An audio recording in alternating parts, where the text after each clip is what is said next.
You are watching EME, and it is Transparent and Transformation Tuesday. I am Alexis K. Brown. I'm your host on Tuesdays, and if you're here, then that means that you won't allow God to let a little light in. What that means is, in order for us to continue to transform and be who God is calling us to be, then we've got to allow Him to shine some light on those areas and those spaces and places that don't always get a lot of light because, we're pushing it to the side or we hiding out.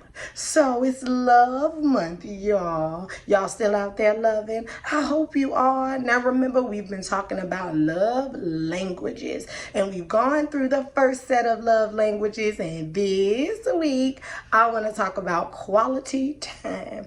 Now, I'm a quality time type of person. I want you to intentionally make the time to be with me. And as we're thinking about and reflecting on how can we show our love language to God, I've got some ideas for you. I want you to think about your study time with God. As Christians, we know that we are supposed to read our Bible and we're supposed to spend some time studying. And sometimes, if we're honest, we only get that studying in when we need something from God. But remember that quality time is about intent.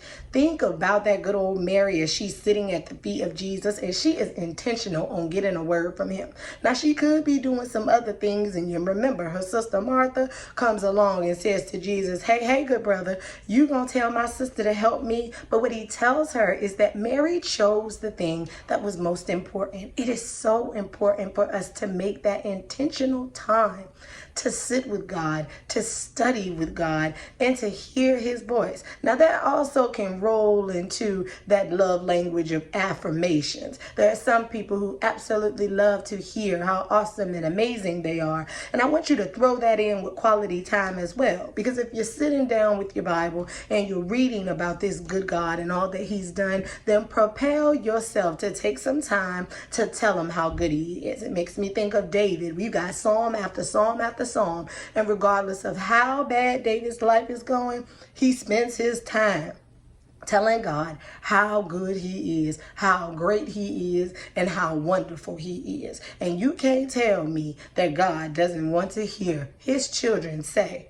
how wonderful he is to them, how great he is. We say it all the time: extol his name, cry out before the Lord. So if you're thinking about your quality time with God, trying to think about how you can show him some more love, be intentional about that time. And when you're in that moment with God, tell him how much you love him. Think about the last person that you told how much you love them. Sprinkle that same type of energy and that same type of joy on Jesus. I promise you it will bless your life, and you already know. And he already said he loves to hear us talk to him. Spend some quality time with God this week, you all. And instead of thinking of the million thousand things that you could be doing, intentionally make the time to spend with him, to stick with him, and to hear him and tell him how good he is. I love you all. I'll see you soon. Keep loving on Jesus, because you know he's already loving on you.